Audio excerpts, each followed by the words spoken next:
podcast for curious mind.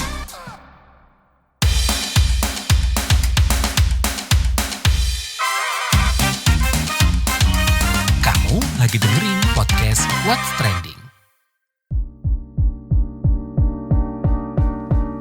Halo semuanya, ketemu lagi di What's Trending bareng Lea Baneza. Kali ini Lea mau bahas selektif memilih babysitter. Belakangan viral kasus seorang babysitter atau pengasuh anak yang memberikan obat-obatan keras di media sosial. Peran pengasuh anak yang seharusnya menjaga anak saat orang tua sibuk bekerja malah membahayakan kesehatan anak. Padahal usia anak di Surabaya itu baru 2 tahun. Pemberian obat-obatan keras itu dilakukan tanpa sepengetahuan orang tua. Kasus ini terungkap setelah orang tua curiga dengan kondisi anaknya yang mengalami pembengkakan, sampai-sampai harus dilarikan ke rumah sakit. Menindaklanjuti kasus tersebut, orang tua korban melaporkan ke polisi dan babysitter tersebut ditetapkan sebagai tersangka. Berdasarkan hasil penyelidikan, Direktorat Reserse Kriminal Umum Ditreskrimum Polda Jatim Farman mengungkap obat racikan farmasi yang diberikan dibeli dari marketplace. Tersangka mengaku memberikan obat untuk menambah nafsu makan. Obat yang diberikan kepada korban adalah obat jenis dexamethasone dan pronisi. Melansir laman Alodokter dari Kementerian Kesehatan, dexamethasone adalah obat yang digunakan untuk meredakan peradangan pada beberapa kondisi seperti alergi, penyakit autoimun, atau radang sendi. Sedangkan obat pronisi untuk mengatasi gejala alergi seperti gatal, ruam, biduran, dan peradangan. Kedua obat ini tergolong obat keras yang harus di bawah pengawasan dokter. Nah, berkaca pada kasus ini, kita mau bahas bagaimana nih cara memilih babysitter supaya anak-anak di rumah tetap aman sementara orang tua bisa nyaman bekerja. Kita bahas setelah komen netizen plus 62 berikut.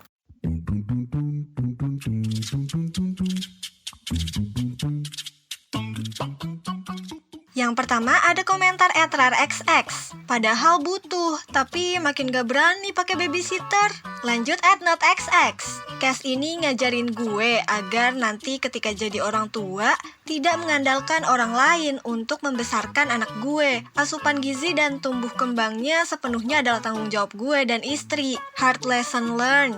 Lanjut @kxx. Kayak cerita temen gue, anak tetangganya dikasih obat tidur sama mbak ART-nya. Sampai yang tadinya ngomong lancar sampai jadi speech delay. Akhirnya ikut terapi sekarang. @exx. Sekarang gue paham kenapa teman-teman gue yang udah menjadi ibu merelakan karirnya untuk merawat anaknya sampai minimal usia 5 tahunan sebelum lanjut karir lagi. @nexx. Tiap mau kerja lagi ada aja berita kayak gini. Makin-makin gak percaya sama orang lain buat jagain anak-anak gue. Nah, yang terakhir @garxx. Kasus ini langsung viral dan NB si babysitter udah ditahan polisi. Orang tua, please lebih selektif dan waspada dalam memilih pengasuh anak. Jaga anak-anak kita dari orang-orang yang gak bertanggung jawab dan pastikan kesehatan mereka selalu jadi prioritas.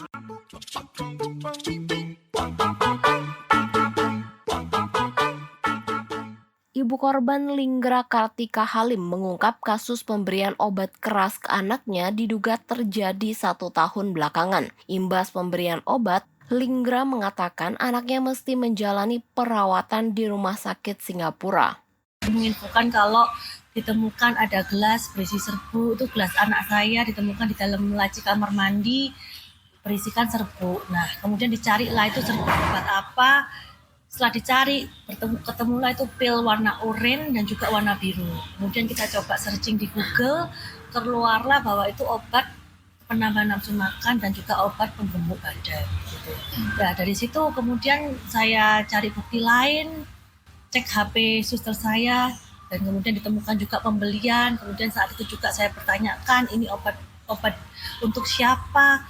Dan untuk diminum sejak kapan, dan akhirnya awalnya dia nggak ngaku, tapi pada akhirnya dia ngaku kalau memang itu diberikan ke anak saya selama 1 tahun dan memang pembeliannya semenjak September 2023 lewat marketplace ya. Kalau saya cek sekitar 8 kali ada pembelian mulai September 2023 sampai Agustus 2024. Satu hari sekali, itu biasanya setelah makan siang untuk penambah nafsu makan supaya makannya mudah gitu. makanya gampang. Kalau sekarang anak saya sudah mendapatkan perawatan yang baik dan sekarang memang harus diterapi dulu sementara, setiap harinya minum obat. Sempat dirawat di rumah sakit di Surabaya selama 1 mingguan, kemudian saya bawa ke Singapura untuk perawatan intensif selanjutnya itu sekitar 1 minggu juga. Direktorat Reserse Kriminal Umum Polda Jatim Farman mengatakan, tersangka mengetahui pemberian obat-obatan ini dari rekan pengasuh bayi lainnya. Kepolisian pun mendalami kemungkinan kasus serupa terjadi di pengasuh yang lain. Untuk pengetahuan itu didapat oleh tersangka berdasarkan hasil pemeriksaan. Beliau mengatakan hal ini lazim dilakukan oleh babysitter lainnya. Karena pengetahuan ini didapatkan oleh tersangka dari rekan sesama babysitter. Itu yang pertama. Untuk yang kedua, tadi terkait dampak ya. Memang dalam penanganan perkara ini kami awalnya melakukan konsultasi lebih dulu bahwa obat kandungan siproheptadin dan dexamethasone setelah kami lakukan konsultasi dari Bitdokes Jatim mengatakan bahwa ini adalah termasuk obat keras. Dampaknya salah satunya itu moon face atau bengkak wajah. Kelihatannya seperti gemuk tapi sebetulnya itu bengkak. Itu menurut dokter. Yang lainnya dampak hasil konsultasi kami adalah adanya kerentanan terhadap kropos tulang dan lambung. Untuk lambung ini ternyata memang sebelum terjadi ketahuan ditemukannya obat-obatan ini, korban ini sudah beberapa kali ke rumah sakit dengan keluhan permasalahan lambung pada korban. Seperti itu ya. Ini masih kami dalami percakapan tersangka dengan teman-temannya. Apakah melakukan hal yang sama? Ini juga masih kami dalami. Gitu ya. Komisioner Komisi Perlindungan Anak Indonesia KPAI Diah Puspitarini menilai pemberian obat keras termasuk kekerasan anak. Diah mengatakan kasus ini menjadi salah satu perhatian KPAI. Diah juga memberikan sejumlah kiat memilih pengasuh baik perekrutan sendiri maupun menggunakan jasa penyalur. Ibu, ini kan di Surabaya ini ada babysitter yang memberikan obat keras ya Bu ya ke anak majikannya nih Bu, dan akhirnya ditetapkan sebagai tersangka. Mungkin pertama gimana sih Bu tanggapan atau respon dari KPAI sendiri terkait kasus ini? Iya, jadi pekan yang lalu kami sudah mendapatkan informasi dari netizen ya tentang ini. Kemudian kami berkoordinasi dengan DP3 Jawa Timur. Kemudian juga kami mencari tahu ya di UPTD BPA apakah benar kejadiannya seperti ini, dan memang kami mendorong Polres saat itu, Polda terutama, untuk segera diselidiki, termasuk juga pelaku ya Mbak ya, pelaku untuk segera dijemput paksa lah gitu. Karena satu, kami melihat bahwa ini termasuk dalam unsur kekerasan fisik dan psikis anak, meskipun anaknya masih balita. Tetapi KDRT ya, ini kan menjadi salah satu jenis kekerasan, dan ini juga menjadi perhatian kami di KPAI Mbak, karena kasus KDRT anak ini sangat sering terjadi di mana anak-anak usia balita menjadi korban. Nah, yang kedua, kami juga meminta polisi agar mengusut terutama persebaran obat ini. Kenapa kok sampai masyarakat umum bisa mengakses dengan mudah? Nah, kemudian ternyata memang ada unsur kesengajaan. Kemudian yang kedua, kami juga meminta agar tuntutannya selain pelanggaran Undang-Undang Perlindungan Anak pasal 76C itu juga dengan Undang-Undang PKDRT Mbak, karena ada ditemukannya penyalahgunaan kewenangan, kemudian juga pengasuhan yang salah di rumah tangga. Nah, kemudian kami juga meminta agar dihukum seberatnya, karena ini ada unsur kesengajaan Mbak ya. Kenapa? Perencanaan ya di pasal 340 KUHP, karena si babysitter ini sampai membeli loh Mbak. Itu kan dia mencari tahu, dia mengeluarkan biaya, dia merelakan waktunya untuk membeli obat ini tuh ya. Dan timingnya itu kan si pelaku ini sudah merencanakan dengan sangat cermat, di mana orang tuanya tidak ada dan lain sebagainya gitu Mbak. kondisi anaknya sendiri setelah diberikan obat-obatan keras ini seperti apa sih, Bu? Nah, ini kami masih meminta laporan dari UPTD-PPA, hanya saja memang si anak saat ini masih dalam pendampingan medis ya Mbak. Artinya kan kami khawatir ada reaksi-reaksi ya, nanti overdosis dan lain sebagainya, mengingat usia anaknya kan masih kecil. Nah, kemudian kami juga meminta adanya pendampingan psikologis. Bagaimanapun juga, meskipun usia anak masih sangat kecil, tapi tetap harus didampingi psikologis. Karena hal yang berkaitan dengan intimidasi, hal yang berkaitan dengan kekerasan, itu pasti akan masuk ke dalam alam bawah sadar anak, meskipun anak itu usianya masih balita. Nah, kemudian kami juga memastikan, pokoknya yang pertama itu adalah rehabilitasi medis itu tadi Mbak. Yeah. Kemudian yang kedua rehabilitasi psikososial. Dan yang terpenting kemarin juga kami minta dari Dinsos agar menerjunkan Peksos pekerja sosial. Gunanya pekerja sosial ini adalah menyisir ya, yang mungkin si pelaku ini menyampaikan ke kepolisian seperti apa, kemudian si pekerja sosial ini memastikan dan juga mendapatkan informasi dari orang-orang sekitar agar lebih komprehensif ya informasi yang didapatkan, gitu Mbak. Tapi kalau misalnya kita berbicara soal pengasuh anak ini kan jasanya tuh banyak ya Bu digunakan sama warga Indonesia karena kan banyak yang orang tuanya bekerja gitu ya Bu ya. Nah, mungkin untuk melindungi anak yang diasuh oleh babysitter, Bu, ini seperti apa sih, Bu? Dan apakah cukup gitu, Bu, bergantung sama pengawasan CCTV begitu? Jadi gini, Mbak, kasus yang seperti ini bukan saya mengecilkan kasus, ya, tetapi kasus penyalahgunaan, kewenangan, dan kekerasan yang dilakukan oleh babysitter ini bukan yang kali ini, ya, yang ditangani oleh KPAI. Di tahun yang lalu sebenarnya, saya sudah sempat menyampaikan, baik tahun lalu atau tahun ini, di beberapa kasus ini sebenarnya saya sudah sering sekali mengingatkan pada semua pihak, termasuk pengguna user ya, ataupun istilahnya yang mereka membutuhkan bantuan dari babysitter. Kenapa? Karena satu, CCTV saja tidak cukup. Tadi Mbak menanyakan, apakah CCTV cukup? Enggak, Mbak, enggak cukup. Yang kedua, selain CCTV adalah adanya orang lain dari pihak keluarga di dalam rumah itu. Bisa juga mungkin neneknya, keluarga besar ya, atau siapa yang bisa membantu dan istilahnya itu memonitor, mengawasi apa yang dilakukan oleh babysitter.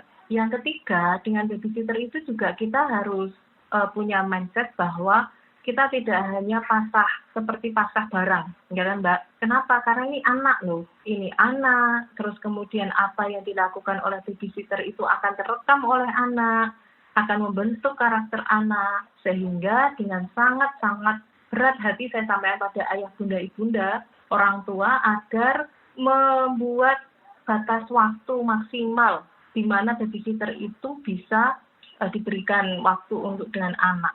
Jadi gini Mbak, normalnya babysitter itu akan bekerja sangat optimal di 3 jam pertama. Yeah. Kedua, itu sudah lelah mungkin ya kan. Terus yang kedua juga mungkin ada rasa capek dan lain sebagainya, belum masalah keluarga. Ditambah lagi mungkin ada perspektif dari orang tua bahwa ya sudah ada babysitter, sudah aman sih, kita bisa pulang agak malam sekalipun. Nah, itu juga tidak benar. Jadi sekali lagi babysitter itu juga manusia. Jadi mereka juga capek, lelah dan lain sebagainya. Tetapi pengawasan itu menjadi penting. Selain babysitter mungkin juga ada pembantu yang lain gitu ya Mbak, ART yang lain ataupun orang lain di rumah itu sebaiknya ada. Sekali lagi itu sebaiknya ada. Kenapa? Karena untuk mengawasi dan juga untuk memastikan bagaimana babysitter ini membantu pekerjaan orang tua dengan optimal. Bukan, mohon maaf, istilahnya juga punya tujuan yang lain. Nah, yang ketiga, saya selalu menyerukan kepada pihak penyedia jasa babysitter, Mbak. Jadi orang tua sekali lagi harus cek betul penyedia babysitter ini kualifikasinya bagaimana, sudah dapat izin atau belum. Kan ini kembali ke situ Mbak ya, sudah ada izin operasional untuk penyediaan jasa babysitter atau belum. Terus yang kedua kita pastikan apakah babysitter ini sudah mendapatkan kursus pelatihan ya, dan kualifikasinya seperti apa. Itu kan kita harus cermat sampai di situ Mbak. Dan yang terakhir kita juga harus lihat track record-nya gitu loh. Karena sekali lagi babysitter yang disediakan oleh penyedia jasa itu pasti sudah harus sepengetahuan dan pemantauan dari pihak. Tetapi kalau di kasus ini memang baru kita dalami, kita minta untuk polisi mendalami ya Mbak, apakah babysitternya ini dicari sendiri oleh orang tua atau penyedia jasa.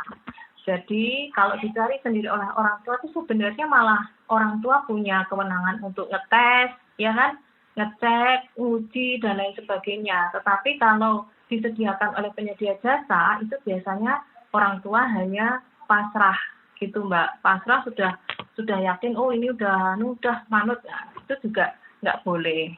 Sekali lagi untuk yang berhubungan dengan anak itu jangan coba-coba ya, karena bagaimanapun hasilnya, prosesnya itu orang tua tetap harus memberikan pengawasan gitu Mbak. Oke, Bu, tadi kan Ibu bilang kalau misalnya orang tua ini merekrut, kira-kira apa aja Bu yang diperlukan? Apakah termasuk tes kesehatan dan juga kapabilitas sifat karakter dia gitu Bu? Oh jelas, yang pertama itu kan wawancara pasti ya. Dari wawancara itu kita bisa melihat nih Mbak bagaimana babysitter ini. Terus kemudian kita juga perlu Mbak, kalau di penyedia jasa itu kita harus minta record ini Mbak, kesehatan jiwa atau pendampingan psikologis ya. Itu kan biasanya ada. Tetapi kalau mungkin merekrut sendiri itu pun juga kita boleh-boleh saja dan sudah saatnya kita minta bantuan dari psikolog juga. Nggak apa-apa, lebih baik seperti itu Mbak, daripada kita tidak mengetahui apa yang terjadi secara psikologis pada si babysitter ini malah berdampak pada anak gitu Mbak. Bu, tapi kalau misalnya untuk cara mengenali babysitter ini yang baik dan rekrutmen yang baik ini seperti apa Bu yang aman? Apakah memang lebih baik menggunakan jasa aja Bu untuk mendapatkan babysitter gitu? Mungkin ini masing-masing orang berbeda ya Mbak. Sebenarnya kalau rekrut sendiri, ini pengalaman saya gitu ya. Kalau rekrut sendiri itu sebenarnya malah mudah untuk saya ngecek keluarganya gitu kan Mbak. Keluarganya, keluarga besarnya, asal usulnya, terus kemudian track record-nya dulu gimana. Itu sih kalau saya ya. Mungkin orang tua lain berbeda, dan komitmennya itu kan malah mudah gitu Mbak sebenarnya kalau merekrut sendiri, dan latar belakang pendidikannya seperti apa gitu. Tetapi kalau penyedia jasa babysitter itu terkadang sulit Mbak. Ya kalau jasa penyedia babysitternya bagus, artinya sudah ada izin operasionalnya, kemudian juga memang betul-betul memberikan keterampilan kepada babysitter. Nah itu mungkin sudah tidak kita ragukan ya Mbak. Tetapi hanya saja kami khawatir ada beberapa penyedia jasa babysitter yang memang abal-abal, atau mereka ya sekedar mohon maaf merekrut, kemudian juga tidak diberi bekal atau keterampilan, kemudian hanya asal untung dan lain sebagainya. Nah itu yang sebenarnya dari dulu kami khawatirkan gitu Mbak. Di KPAI sempat menyampaikan maraknya penyedia jasa babysitter yang istilahnya abal-abal dan malah cenderung mohon maaf berkedok trafficking ya Mbak, secara tidak langsung, karena kan memperkerjakan terus merekrut uang dari si babysitter ini gitu Mbak. Oke Bu, terakhir mungkin ke depannya gitu ya. Dari sisi pemerintah kira-kira apa aja sih Bu yang perlu diatur dan diperbaiki soal jasa pengasuhan atau penitipan anak ini Bu? Mungkin ada catatannya? Ada. Jadi gini Mbak, untuk jasa untuk apa istilahnya jasa penyedia babysitter ini kan memang harus apa istilahnya harus izin operasional ya Mbak. Nah izin operasionalnya itu bisa melalui Kemensos karena pengasuhan ya, termasuk pengasuhan. Kemudian yang kedua juga didampingi dimonitor ya dari Dinas Kesehatan, Dinas Ketenagakerjaan, kemudian juga dimonitor juga oleh Dinas Pemberdayaan Perempuan dan Perlindungan Anak di daerah masing-masing. Nah, kemudian yang kedua juga biasanya juga ada kualifikasi, sertifikasi dan lain sertifikatnya gitu ya dari lembaga tersebut, sehingga betul-betul dia punya pengalaman dan istilahnya juga track record-nya bagus. Nah, babysitter yang bagus itu sebenarnya berkala Mbak. Berkala itu dalam artian misalnya kontraknya 2 tahun, terus setelah itu diganti dan lain sebagainya. Kecuali yang apa istilahnya dari pihak orang tua itu sudah mengambil alih gitu ya. Artinya sudah ini sekarang bekerja dengan saya. dan lain sebagainya. Kan mungkin ada orang tua yang demikian ya Mbak. Nah itu juga diperbolehkan, tapi biasanya ada aturan-aturannya. Nah terus kemudian yang kedua juga bagaimana kemudian si penyedia ini tidak hanya sebatas memperkerjakan, tetapi juga memberikan pengalaman dan penambahan keterampilan. Jadi selama nanti misalnya si babysitter ini bekerja, itu tetap ada pemantauan dan tanggung jawab dari pihak penyedia Mbak. Termasuk kita komplain dan lain sebagainya, itu juga bisa dilakukan. Sehingga kalau misalnya ada persoalan itu bisa diselesaikan baik antara user atau orang tua dengan pihak penyedia jasa, gitu ya. Itu kalau misalnya ada komplain itu mereka bertanggung jawab. Nah, terus kemudian yang perlu diperhatikan pemerintah selain itu adalah bagaimana membuat regulasi sehingga para babysitter ini bisa mendapatkan informasi atau pemahaman tentang bahaya KDRT, ya kan? Nah, bahaya KDRT, terus kemudian juga bahaya kekerasan fisik, kekerasan seksual, sehingga si babysitter ini juga bisa mengetahui bahwa oh yang saya lakukan seperti ini nggak boleh. Oh ternyata mungkin juga ada babysitter yang mendapat perlakuan yang tidak menyenangkan pun juga mereka sudah tahu akan menyampaikan kemana, akan lapor kemana gitu. Sehingga bisa dua-duanya lah Mbak merasa aman baik dari orang tua ataupun juga babysitter.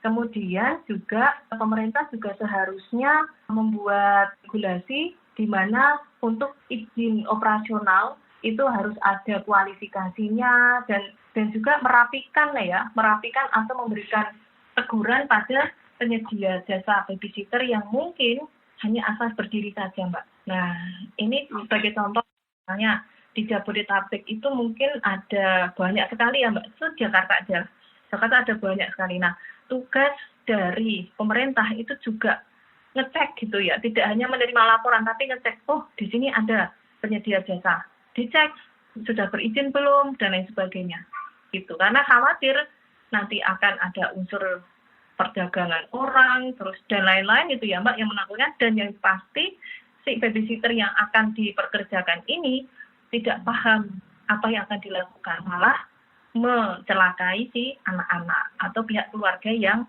memakai jasanya gitu Mbak. Oke baik, Ibu Dia terima kasih banyak ya Bu ya atas waktunya. Oke Mbak, ya oke makasih Mbak.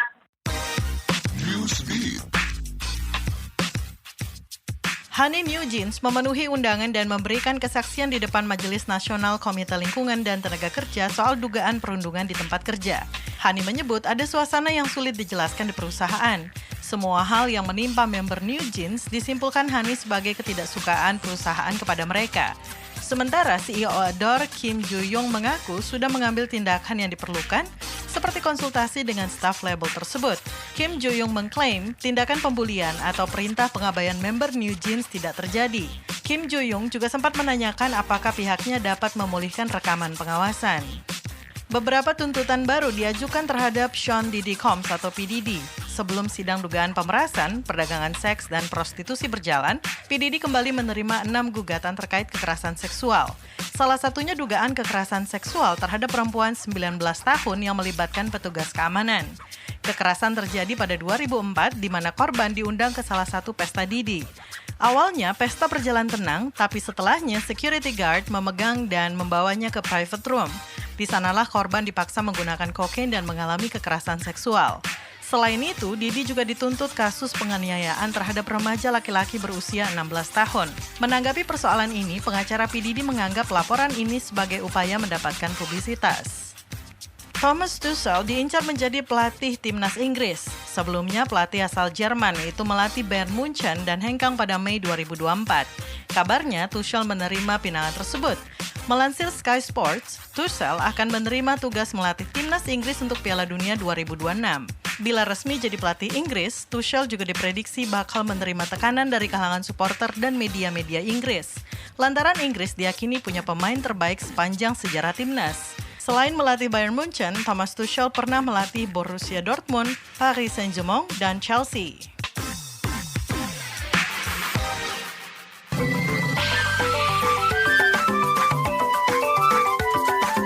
WhatsApp Indonesia. WhatsApp Indonesia kita mulai dari Jakarta. Presiden Jokowi mengungkap alasan pengajuan pemberhentian Kepala Badan Intelijen Negara BIN Budi Gunawan ke DPR RI. Jokowi menjelaskan pengajuan itu hanyalah administrasi dan merupakan permintaan Presiden terpilih Prabowo Subianto. Prabowo ingin pelantikan Kepala BIN baru berbarengan dengan pengumuman Menteri Kabinet pada 21 Oktober 2024. Ketua DPR RI Puan Maharani mengatakan Presiden Jokowi mengusulkan Letjen TNI Purnawirawan Muhammad Herindra sebagai pengganti Budi Gunawan. Saat ini Herindra menjabat Wamen Pertahanan. Kemarin, 16 Oktober 2024, Herindra menjalani uji kelayakan dan kepatutan oleh pemberian pertimbangan dalam pengangkatan dan pemberhentian Kepala BIN di DPR RI. Selanjutnya ke Ngurah Rai Bali. Sistem e-visa di Bandara Ngurah Rai Bali mengalami gangguan dan berimbas pada kebocoran data paspor beberapa turis Australia. Masalah ini muncul setelah penerapan e-gate pintar yang dirancang untuk mempermudah proses imigrasi. Salah satu turis asal Melbourne, Lauren Levin, mengungkapkan ia bisa melihat data pribadi 2 warga Australia lain saat memindai visanya. Ia memprotes dan curiga kalau data pribadinya bisa dilihat oleh orang lain. Menurut petugas imigrasi, masalah ini telah berlangsung cukup lama dan berdampak ke semua orang. Saat ini, pihak imigrasi Indonesia tengah berupaya memperbaiki sistem guna mencegah kejadian serupa. Terakhir ke Sabang, Aceh. Pemerintah Kota Sabang lewat Dinas Penanaman Modal Pelayanan Terpadu Satu Pintu dan Tenaga Kerja meluncurkan inovasi klinik layanan terintegrasi atau KILAT. Inovasi diluncurkan untuk meningkatkan layanan perizinan dan menarik investasi di Pulau W. PJ Wali Kota Sabang, Andri Nurman, menyatakan pihaknya berupaya mengoptimalkan pelayanan publik, mempercepat proses perizinan berusaha, dan memberikan kepastian hukum. Inovasi ini didukung sistem informasi berbasis website dan artificial intelligence untuk layanan pengaduan, survei kepuasan masyarakat, dan jasa konsultasi investasi. Selain itu, peluncuran ini diikuti dengan pencanangan zona integritas DPM PTSP dan Naker sebagai komitmen menuju wilayah bebas korupsi dan peningkatan kualitas pelayanan publik. Kepala DPM PTSP dan Naker, Faisal Azwar, menambahkan, inovasi ini menjadi ujung tombak reformasi birokrasi dan upaya menciptakan pelayanan publik yang prima di Sabang. Demikian WhatsApp Indonesia hari ini.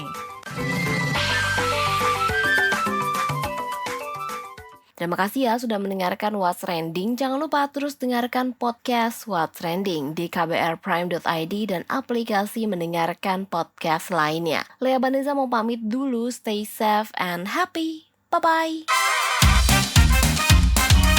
Kamu lagi dengerin podcast What's Trending.